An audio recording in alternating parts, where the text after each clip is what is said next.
Welcome to the ASC, where we help you survive and thrive in ACL rehab. This video series is taking Premiership rugby player Charlie Holland from surgery right through to her return to Premiership rugby. Today we're talking about phase 3 of ACL rehabilitation. As with this whole series, after watching this video you'll know when you can start phase 3, what to do in phase 3, and how to progress from phase 3. If you haven't joined us before, the purpose of this video series is to give you an upfront view of a professional standard ACL rehab in full, so that you can pick up tips and tricks from the pros to help you along your ACL journey. So let's get into it. Phase 3 is a big phase because the goals are global movement mastery, which is all about restoring coordination and proprioception to the limb, and we're aiming for absolute confidence in the knee's ability to load and move weights. The next goal is strength and hypertrophy, where we're aiming to return Charlie to regular gym loading and grow some muscle. The focus is starting a major lower body hypertrophy block initially, followed by a really big strength block after that. And then for the exciting bit, preparing to run. By the end of phase 3, I wanted Charlie to be ready to run. To achieve this, we needed Charlie to have a bigger emphasis on load acceptance within her exercise programming. Now that starts by being strong in the gym, but also having a good transfer from the gym to the field, which is doing your plyometric progressions, which is where a lot of people go missing in their ACL rehab. So make sure you stick around to the end of the video as we go through how to transfer yourself from the gym back out safely onto the field. My name's Alex Holland. I'm a pro rugby physiotherapist, and I'm the one that's programming Charlie through this rehab. So if you missed phase 1 and 2, please be sure to check it out because we refer back to a lot of different things that'll pop up in this video, such as recovery and different rehab milestones. As always, if you have any questions, pop them in the comments below and I'll get back to you. Right, so let's get into it. ACL rehab should be based on a phased approach, where you have past criteria to enter and exit each of the phases. This will ensure your knee's in a good place before starting new elements of rehab. For Charlie, phase 3 started around 12 weeks post-surgery. But remember, it's about what you can do, so don't worry if you're starting a little bit later. Charlie's phase 3 programming was split initially into 2 4-week training blocks. This took her from weeks 13 to 20. So Charlie had a patella tendon graft, and by 16 weeks, that graft site where the ACL was taken from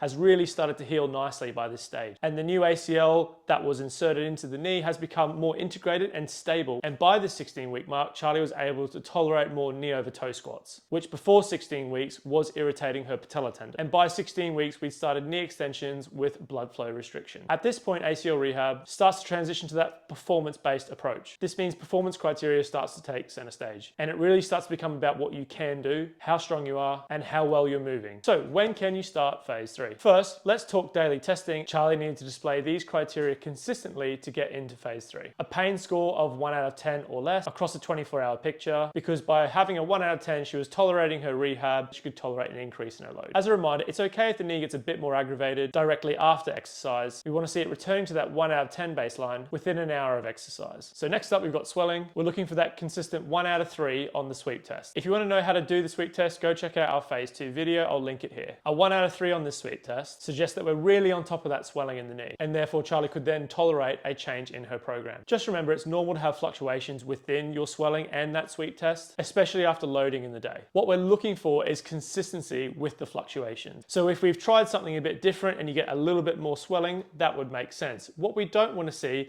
is that your knee gets a big ballooning in its swelling and we don't know why. So if it makes sense, that's okay. But if we get large increases in swelling which are unexplained, we need to stop, sit back and work out why. So range of motion. We need to maintain active range of motion of the knee, including that full knee extension and the 130 degrees of knee flexion. We're looking for that 10 degrees of tibial internal rotation now and 15 degrees of that tibial external rotation. And aside from daily monitoring, we need to be looking at profiling of the athlete every 4 to 6 weeks to make sure that the whole body is getting stronger. This includes things from the core to the hips, hamstrings, quads, calves, ankles, you name it. We want to profile the entire athlete, including their psychological readiness. One of these is just a simple subjective questionnaire, which gives an indication of Charlie's overall psychological readiness, just how she's feeling about her knee at the moment. Personally, in this phase, I use the TSK11, which is a basic questionnaire that is used for many types of physical injuries. It also looks at how people feel about their injury, which highlights persistent symptoms and just a person's general confidence in their knee. This is important for athletes or anyone undergoing ACL rehab because I wouldn't want to start Charlie on more challenging exercises like jumping if she's feeling really apprehensive. So another new test that's really important is bulk testing of the quad and lower leg. To measure this, we use a tape measure and a marking pen to measure above the kneecap at 3, 5, 10 and 15 centimeters up the thigh. We then measure around at each of these levels and record the total number of centimeters of that circumference for each level. And once we get those numbers, we then do the exact same thing on the other side and then compare the difference in the sizes. This gives us an indication of the size difference of the legs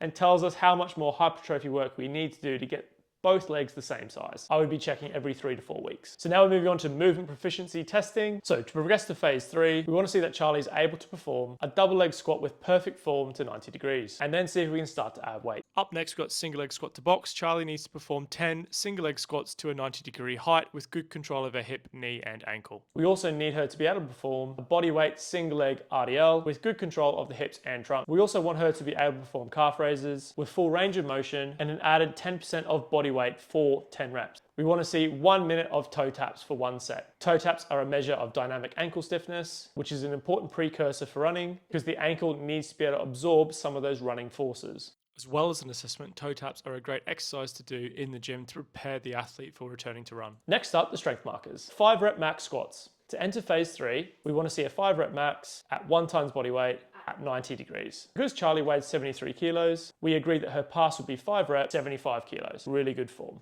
As with all testing, it's not just what score you get, it's also how you get that score. So Charlie had to be making sure that her weight was evenly distributed and she wasn't compensating by leaning towards her unaffected leg. If you don't have a physio available to watch you, please do film yourself, as after surgery, people often find that their proprioceptional balance is off, so what you think is even might not look like it on camera. There's so many times that Charlie thinks she's in the middle and she just absolutely isn't, so having that video footage was very useful. So moving on to leg press. On leg press, Charlie needed to score 1.5 times her body weight for a 5 rep mat with a 90-degree knee angle, which tells us how strong Charlie's affected surgical leg is in isolation. You can see this is a big jump from the last phase's strength criteria. So calf strength. We were aiming for a singular calf raise of 30 reps to a 60 beats per minute on the metronome, which gives a good indication of calf strength and capacity. And just to clarify, 30 is a lot, but for Charlie trying to get back to elite level sport, we're obviously trying to push the envelope as much as we can. With all of these strength scores, we're just trying to give an indication as to what level we are trying to get people back to. And obviously as strong as you can get is obviously going to be of benefit to you. So trunk strength, looking for a side plank of 90 seconds, as well as a front plank hold for 90 seconds as well. Because we need this trunk strength when we get to change of direction. If our trunk is collapsing, it puts the knee under more stress. So moving on to dynamometry and force frame testing. If you have access to a handheld dynamometer, this is a great tool for you to use as it tests peak force and can produce a number in kilograms of force or newtons. Charlie is put through peak testing once or twice a month to test her progress. Each test was performed after a warm-up with about 3 attempts per side. Now, if you're watching this at home, you might say, hey, I don't have access to that, but we're just trying to show you a gold standard rehab and to also inform you there's actually a fairly common piece of kit that's in a lot of sports physio practices. So do ask your physio because you don't want to miss out on any important testing that you could be doing. I will cover all things IKD, jump testing, and peak force testing of the body in another video, so make sure you stay tuned and check out for that. So let's continue on to phase 3. So now you've passed all these markers, what does phase 3 rehab look like? This is Charlie's weekly plan in phase 3. Home recovery is a must and it's done daily. We're trying to do pool 3 times a week and her at-home extras 3 times a week. Charlie's gym-based loading started with 3 days a week and progressed to 4 days a week. Upper body was a focus point for Charlie, so she did 3 to 4 days a week of uppers, as well as 2 to 3 cardio sessions. Now just remember guys, Charlie is a premiership rugby player and she was going above and beyond for this rehab. So as well as these gym sessions, we were also getting ball in hand to 15 minutes a few times a week for Charlie to get used to a rugby skill set. Again, for most people, the main focus will be the recovery, the home rehab, and of course the lower body gym being the crux of their rehab. Okay, so let's talk Charlie's home rehab. Charlie's at-home rehab was focused on getting the knee moving, getting the quad switched on, and going through the rest of body mobility. So we started off with doing her knee flexion, extension, tibial rotation, patella mobs, and her maximal quad set to get her going first thing in the morning. We then move on to a mobility circuit with rectus femoris or quad stretching, hamstring stretching, hip external rotation, lumbar rotation, and some thoracic mobility as well.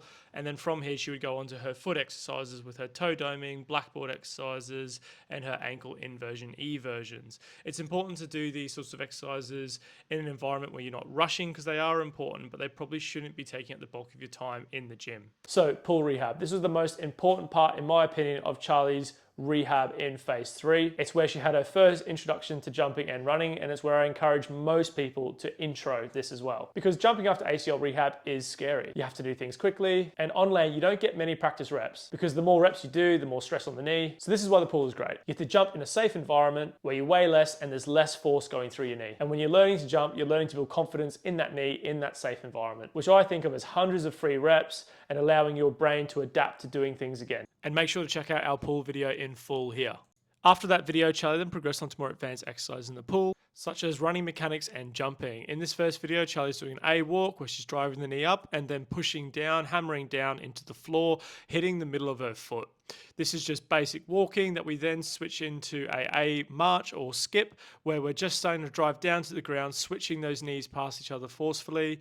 And then once you can tolerate that with a straight leg, we then go on to running. So A runs, and this is where we're here. Charlie in that third video is running, driving those knees, pumping those knees, and then getting lots of good contacts with the ground. In this phase, Charlie also progressed her jumping from doing single leg and double leg pogos through to doing CMJs, double leg and single leg in the pool. It's a great way for you to get confident with dropping down, driving, and moving quickly. Definitely recommend doing single leg CMJs, double leg CMJs, and loads of pogos in the pool. By the end of phase 3, Charlie was doing chuck jumps in the pool. This is a great way to develop force rapidly, and it's a great explosive exercise to work on, starting with double leg for single reps, progressing then onto single leg tuck jumps for single reps, and then eventually we would do double leg where we're syncing reps together, so 3 in a row, and then progressing that onto a single leg tuck jump for up to 5 reps in a row. We found that as soon as Charlie's able to progress in the pool, her land-based jumping, which we'll get to in a minute, was also progressing because she was getting these easy free reps done in the pool beforehand. It's also worth noting that some people might have access to an Alter-G treadmill,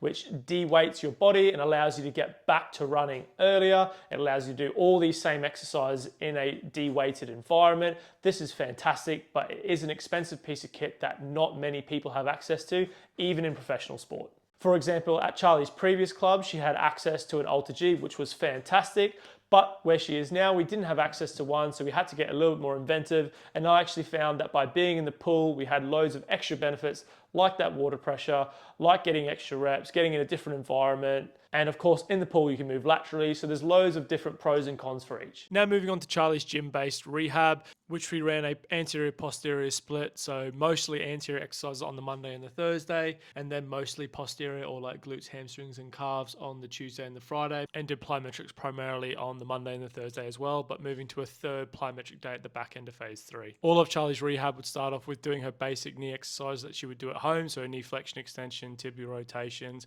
Compex set, some basic mobility of her hamstrings and quads, and then getting on the bike just to increase her body temperature and to get some blood in the muscles, and sometimes she might do this occluded for about 5 to 10 minutes. And because Charlie has had a patellar tendon graft, she will do some specific patellar tendon loading either on the open chain machine or a wall sit variation to make that patellar tendon nice and warm and ready to go. From here, we're straight into our plyometrics and our return to run part of her lifting day.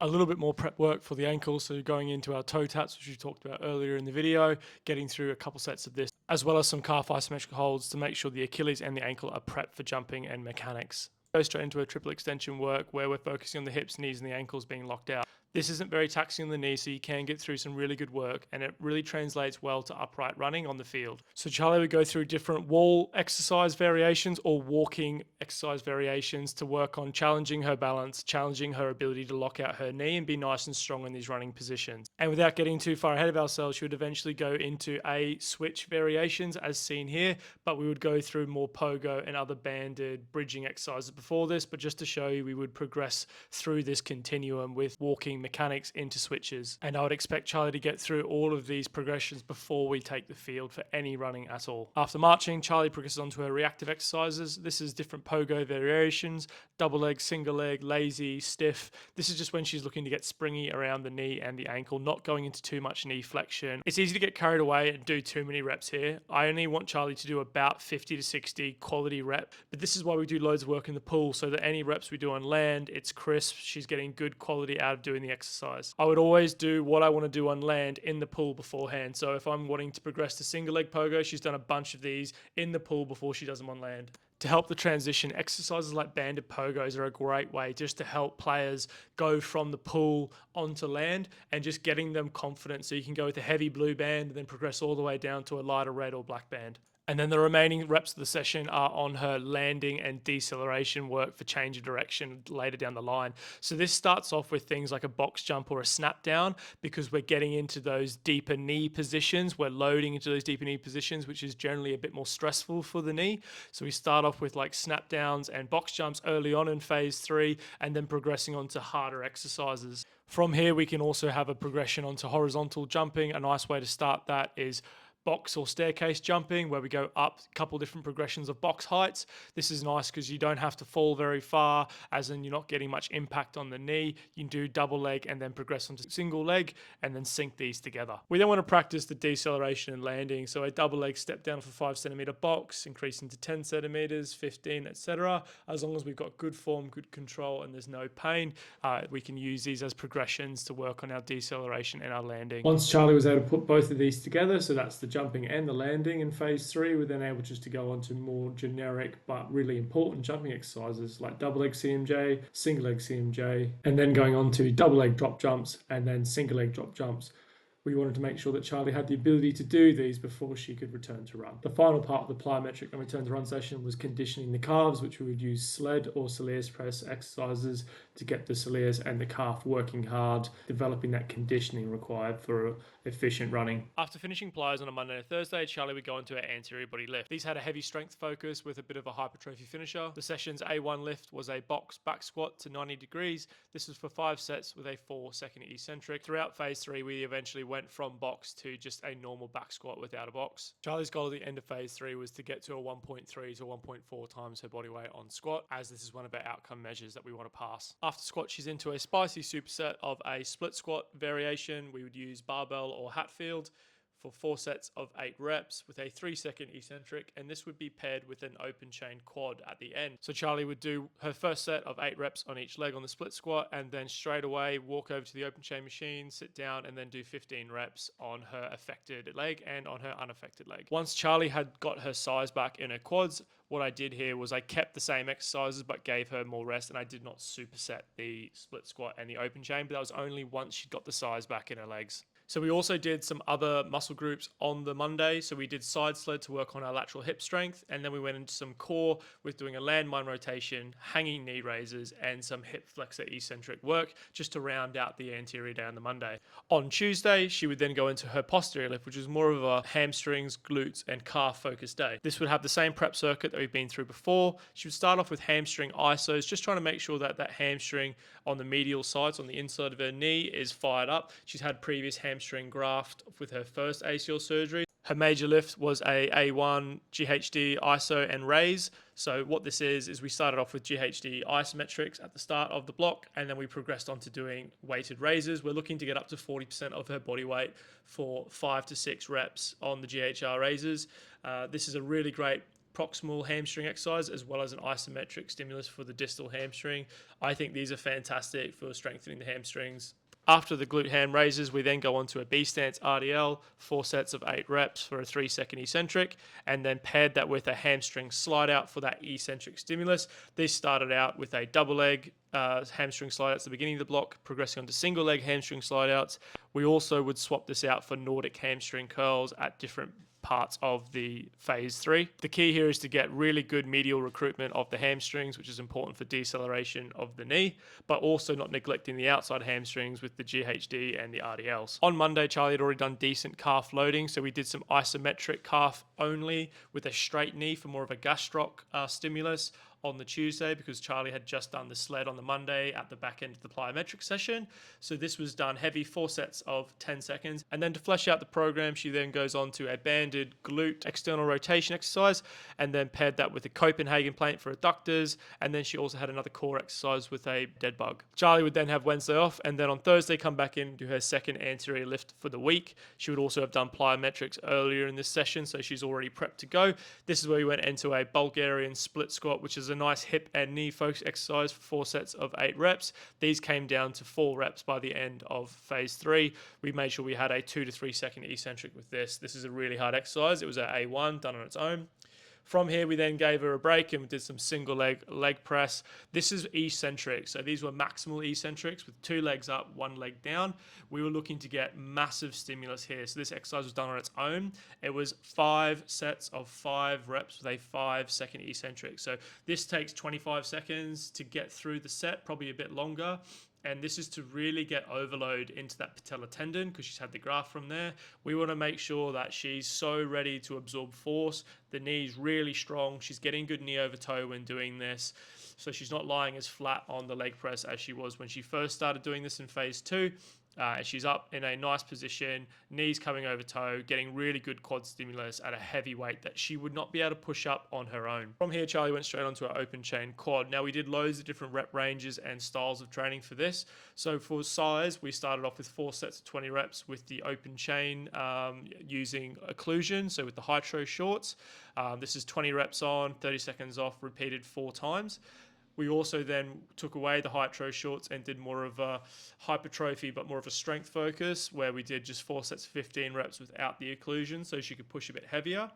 And then eventually, when we wanted a bit more like speed and recruitment, we would do 10 reps heavy, 10 reps fast, and then 10 reps pulsing just at the top of the range. And these are just different ways you can use the open chain machine to be a bit more creative to get different stimuluses. She would then go on to a side leg raise or a side sled again to work on the lateral hip, and then back into a core circuit with dead bugs, variations. You can use loads of different variations here, a pull-off press, and some hip flexor holds again to work on those hip flexors for running. And then finally, Charlie's 4th gym session of the week, which was another posterior day, a major lift with a single leg hip thrust for 4 sets of 6 reps. This is a great way just to get load on the glutes, which is important for any athlete playing a field sport. She would then have the GHD curl again, but as a number 2 exercise, so 4 sets of 6 to 10 reps. She would then do either hamstring curls or more single leg slide outs, or go on to Nordics again, depending on where we were at in the phase 3. With the hamstring slide outs, we're definitely trying to get out to that single leg out and even single leg in if possible.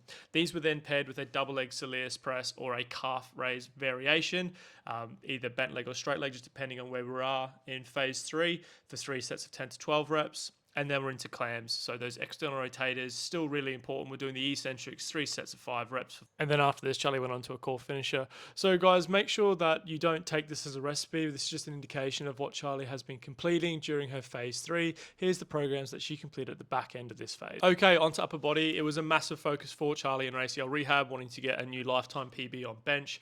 It's great to have these side quests for when you're doing your ACL rehab, because ACL rehab's not always linear. So having something that's a bit more consistent, like upper body training, can be just a nice way to mentally unwind. So Charlie did a variation of the smaller junior bench program, which I just adapted for some more specific needs. We essentially did 2 major lifts per session with 2 accessories per session. Upper body 1 for Charlie was barbell bench press for 6 sets of 6 reps. This was supersetted with a neutral grip chin up for 6 sets, 6 reps. These became weighted when able. Charlie then finished with a superset of dumbbell alternating shoulder press paired with a supine row. Upper body session 2 was a dumbbell incline bench press for 7 sets of 5 reps. She then did this with a pull-up variation overhand for 7 sets of 5 reps. We then did heavy T-bar cable extensions just to blow out the triceps before the day off on the Wednesday, which was supersetted with shrugs to work on her upper traps, which is important for rugby players when returning to contact. Thursday's upper body was a barbell bench press again for 8 sets of 4 reps. The focus here is smooth pacing, not super heavy, but just getting used to slightly heavier loads with good form. Then once Charlie finished the bench, she was on to pull-ups. Now these were done banded, and they were done, interestingly, 15, 12, 10, and 8. Charlie couldn't do 15 pull-ups at the time, but what she would do is as many reps as she could do without the band, and then add the band, and then finish the set. She then went into dumbbell side raises paired with a single seated arm row for 3 sets of 12 reps each as her superset finisher. Finally, on to day 4, Charlie is doing 10 sets of 3 reps of bench. This is about getting good reps at a slightly higher percentage of weight. This is not about going as heavy as possible. It is really about form and control. She then pairs this with a bent over row. This is just to get a nice push-pull on the Friday, good bang for your buck exercise. And then to finish, we have a 3-way fly. This is a nice way to finish off on the session and the week. It's 10 front raises, 10 side raises, and 10 rear delt raises. We do this for 3 sets. Here's Charlie's program for the week for the upper body. It wasn't for the faint of heart, but only 30 minutes per session. It was nice and digestible. And then Charlie was able to get some lifetime PBs at the back end of running this 2 or 3 times. The program runs for about 3 to 4 weeks at a time before swapping to a slightly different rep range. Okay guys, let's chat cardio. In phase 3, Charlie was able to go full swing in her return to cardio as she was able to use a watt bike without restriction. Primarily, she used the watt bike and an assault bike for this block of a rehab, being building your aerobic capacity. We started with an FTP test, which stands for functional threshold power, but essentially you just bike for 20 minutes and it gives you a score. We would then use those power scores to program her different splits when doing some more interesting and fun workouts, but we always would do a 10-kilometer time trial once a week just to make sure that we knew that she was getting fitter every single week of her rehab. So guys, what's up next? We really hope you've enjoyed this video, and if you're in phase 3, I hope it's going well. Stay tuned, because next up we'll be filming phase 4. Charlie is returning to run, and if you've enjoyed what you've seen in this series and want more information, you can find all the extra tips and tricks in our ebook, which is filled with loads of useful information to help you navigate your ACL journey.